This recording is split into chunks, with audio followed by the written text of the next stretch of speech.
Am I the a-hole for not giving my sister-in-law and her family a luxury vacation? I travel a lot for work, so I have so many hotel and airline points it is crazy. This summer, I am taking my family to Disney World and we are going to stay at one of the resorts on the property.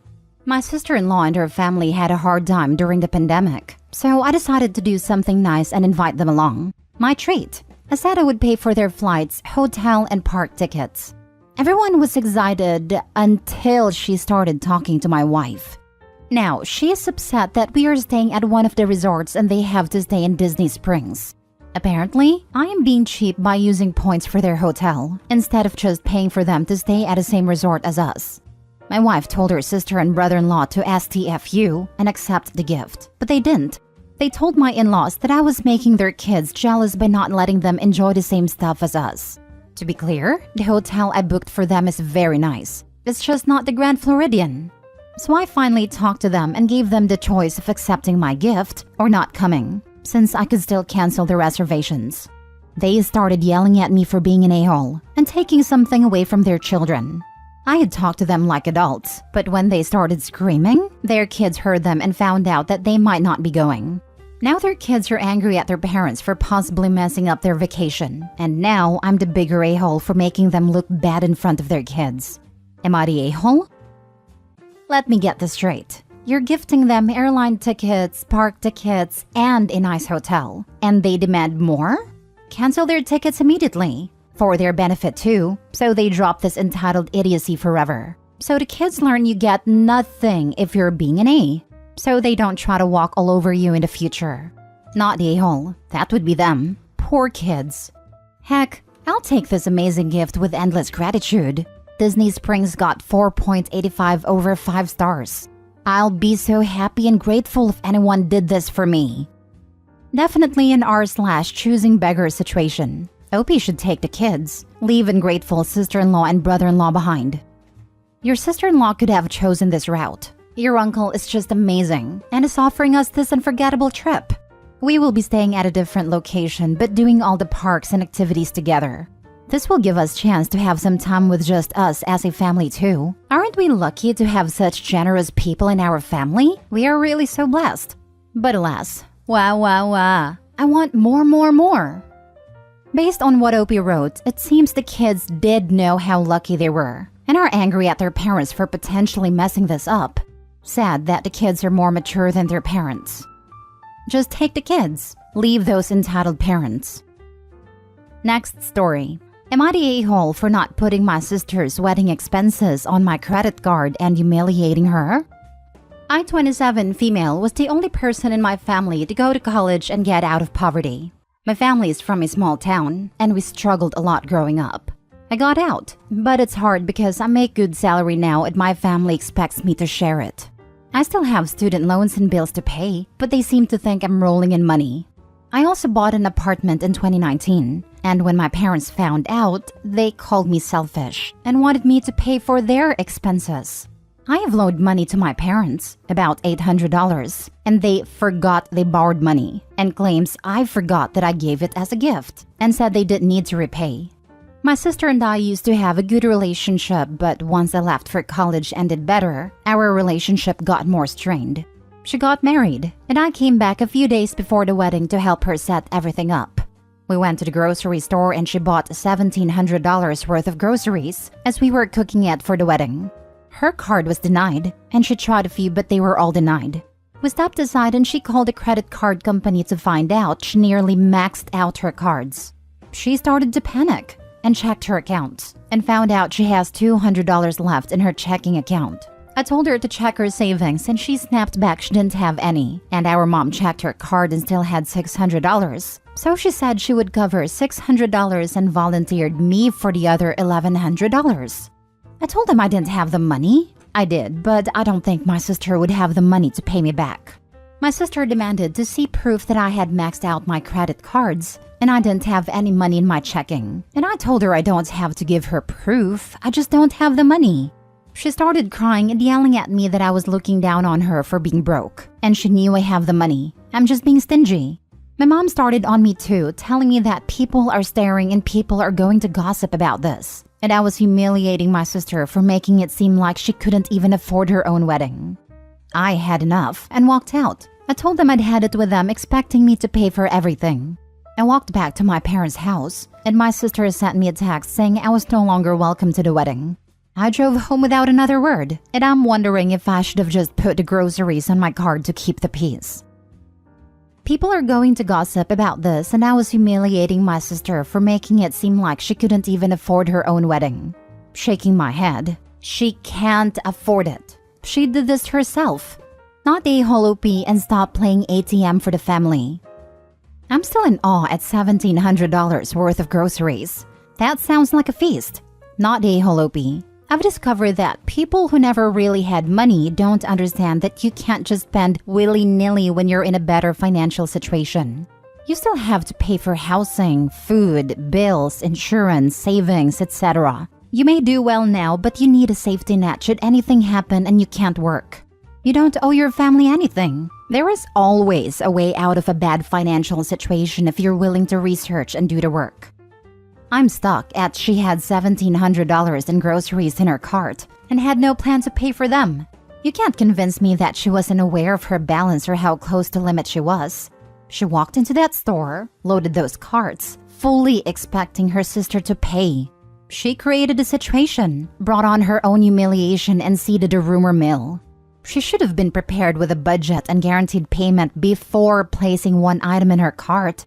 Not a holopy. Your sister and her parents are a-holes. Not the a-hole. You didn't make it look like she can't afford her own wedding, because she actually can't afford her own wedding. Setting aside the weddings are already grossly overly expensive. It's clear she didn't plan, save, or budget well for this. None of which is something you're responsible for. If the family is just going to treat you like a piggy bank, then just removing yourself from the situation sounds like the best move. Next story. Am I the a-hole for refusing to pitch in money toward my sister-in-law's IVF treatments and telling her and my brother that their future children are not my responsibility? My brother Reed and sister-in-law Nora have always wanted children. However, they are unable to conceive naturally. Nora had multiple ovarian cysts and eventually needed to have both her ovaries removed as a teenager. Reed and Nora are in their early 30s and are very urgent about needing to try sooner than ever because they say they are approaching an age where IVF success rates start to decline. Because of Nora's past medical issues, I am told that she will need extra care and her round of treatments will be especially expensive, a little over $27,000. Reed and Nora already have $9,000 set aside in savings for IVF treatments. They've raised $1,000 from friends. The rest of the family is pitching in smaller amounts as well. My mother is giving $2,000. Nora's sister Lauren is giving $1,000. And her parents are giving $4,000, which leaves about $10,000 left. Their insurance will not help to cover it because they don't consider it a medically necessary procedure. Reed and Nora have also had difficulty qualifying for an IVF loan as they have poor credit. So now Reed and Nora are asking me to help because according to the loan advisor, I am allowed to take out the loan on Reed and Nora's behalf. $10,000 is a huge ask for me. And the fact that Reed and Nora have poor credits shows they already don't have a good track record of paying back loans. When I questioned why they didn't ask Lauren, they claim they couldn't because she isn't single and childless like I am. They see it as me not having any dependents. My mother and parents-in-law don't have a lot of savings, and their early mentioned donations were already a huge gift for them. It takes a long time to correct a bad credit score, and it makes things much more difficult. And as harsh as it is to say, I don't want to take out thousands of dollars in a loan for a procedure that has a good chance of not even working. So I told Reed and Nora no, and that their future children are not my responsibility. I also wanted to put my foot down now, because next it's gonna be a private school tuition or a college fund, and that shouldn't be my responsibility just because I am currently single and childless. Nora was obviously disappointed but told me she respected my choice. Reed was angry. He told me that he would remember this for when I am ever in a time of need, so that I will know how it feels to have family turn their back on me. The rest of the family members have essentially told me, "We're not mad at you, just disappointed." Because Nora worried for years that she would never be able to have children or be a mother. They say Reed and Nora would be wonderful parents, and isn't right that they can't conceive naturally. which I do agree with. However, I still stand by Nora and Reed's future children not being my responsibility. I don't think it's fair that I should delay or give up the possibility of starting my own family in order to finance Reed and Nora's. Am I the a-hole? Now for the comments. Not the a-hole. And as a mom, I wonder if they can afford having a child if they can't even take a 10K loan. I agree, but this is a bad take. It's not the same spending 27K in a single instance of treatment than spending the same amount over a year or two. I don't have 10K right now, nor can I take a loan for that amount, but my salary would be more than enough to sustain me and a child and even save a little over time. It's not a bad take, because you can qualify for the hypothetical loan, and this couple cannot. If they don't have $10 for the procedure and their credit is too poor to qualify for the loan, they can't afford a child.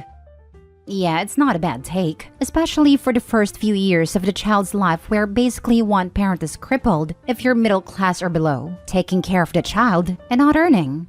Not to mention they're already struggling to keep their finances up without children. Not the a-hole.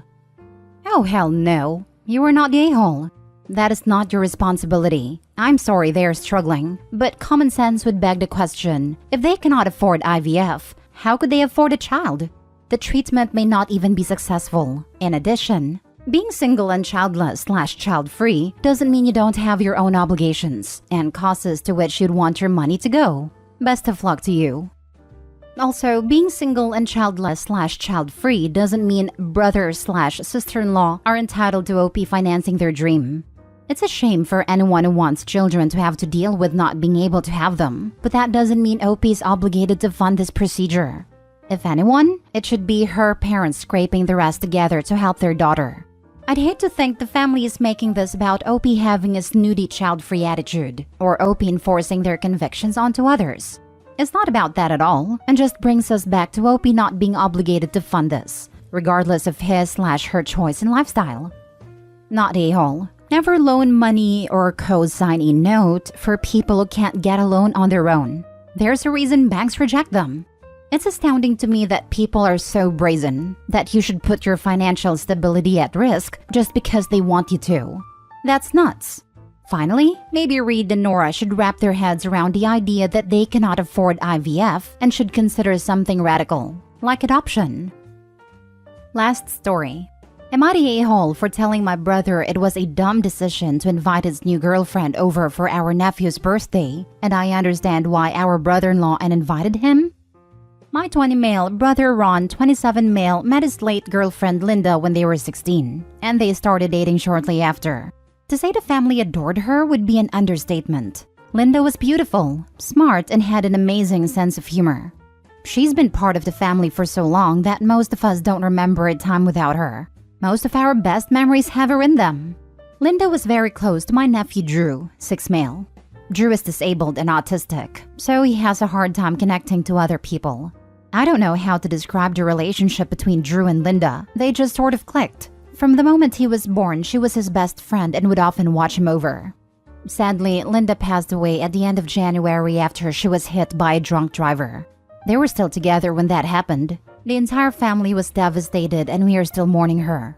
Drew took it especially hard, since he doesn't really grasp what death means yet. He constantly asks where Linda is and when she'll be coming back, sometimes going as far as having full-blown meltdowns because he misses her so much. He is currently attending therapy to learn how to process his grief, but it's a slow progress. Drew's birthday is in 2 weeks, and my sister and brother-in-law sent out invitations to everyone in the family asking who can come. Birthdays are a big deal in our family and are usually an over-the-top event with catering, so it's necessary to confirm the number of guests. Apparently, Ron wrote that he'll come with Gia, a new girlfriend he's hoping to introduce to the family. And now most of the family is angry at him for moving on so quickly. I personally think it's none of my business, and I'm not going to tell him what to do or how to live his life. However, bringing a new partner over to his nephew's birthday when he knows how said nephew is so attached to his ex and is still mourning her is idiotic at best, and cruel at worst. Brother-in-law told Ron that if he's planning on bringing that girl over for Drew's birthday, he shouldn't bother coming at all. Ron called me to complain, and I told him the same thing. He shouldn't bring her over. Ron called me an a-hole and a bad brother. He said that he's finally happy again after Linda's death. And why is it so hard for us to accept that he moved on and support his relationship? I told him I'm happy to hear he's doing well, and I'm sure the family would someday love to meet the girl that makes him so happy. But I'm standing by my opinion that inviting her now was a dumb decision on his part, and he chose the worst possible time and place to introduce someone new to the family.